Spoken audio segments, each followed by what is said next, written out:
Welcome to another Terrors of the Creative Mind, all my lovely listeners. Today's story is an interesting one. Different twist on a zombie apocalypse. I hope you enjoy it. So sit back and prepare yourself for Persuaded. It's been 2 weeks since the whole thing started. It all started with a tanker accident. It was all over the news. Everyone thought it was just another oil spill. There were plenty of volunteers, plenty of people who wanted to help the poor defenseless animals, plenty of victims. Within hours of the tanker accident, it started happening. The animals had gone crazy. They were scratching and biting the cleanup volunteers. They said it was an adverse effect to whatever was in the tanker.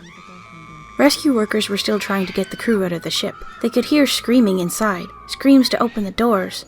But that's when it all went to hell, as soon as they cut the doors out.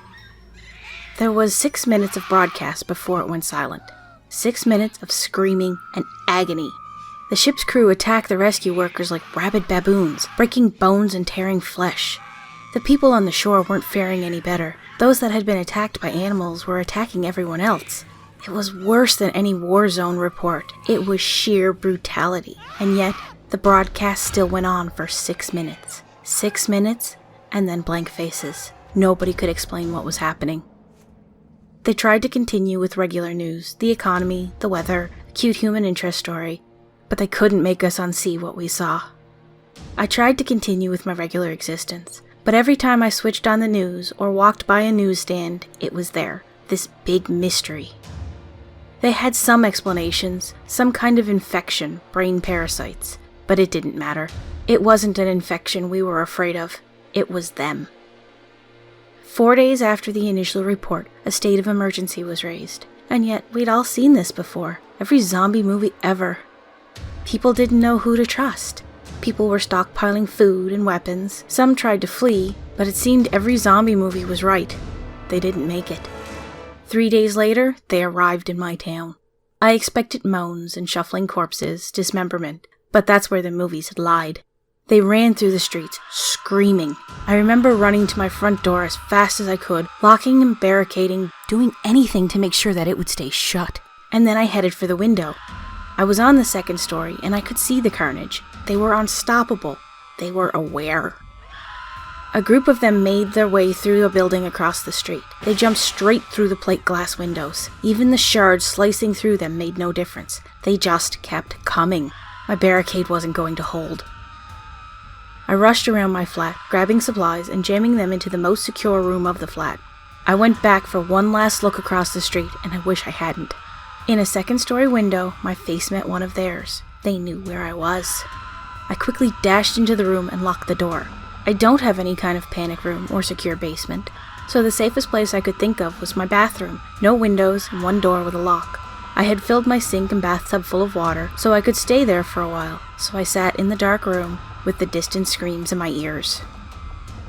I began to feel like I may have overreacted. It had been 2 hours, and no sign of them. It actually got quieter, and I thought they had moved on. Maybe I could leave the room, get to the kitchen, grab more food to wait it out. A crash came from the front door. The sound of someone running full force into the door and knocking down the barrier behind it. There were a couple of more crashes. Before I knew it, they were inside. Rapid footsteps moving around the flat, a couple of screams, and then a bang on the wall beside me. My eyes were open to their widest, even in the pitch-black darkness of the room. Another bang, and another. They knew I was there, and they knew I was scared. This was the zombie nightmare I had been expecting from the start. I had nowhere to run. There was only so much time before they would break in. I sat with my back to the door, hoping my extra weight would make it harder for them to get in. And then it got worse. "Why don't you open the door?" A voice on the opposite side of the door. No screams or moans, just quiet, whispery voice. And then more of them. "We've come for you.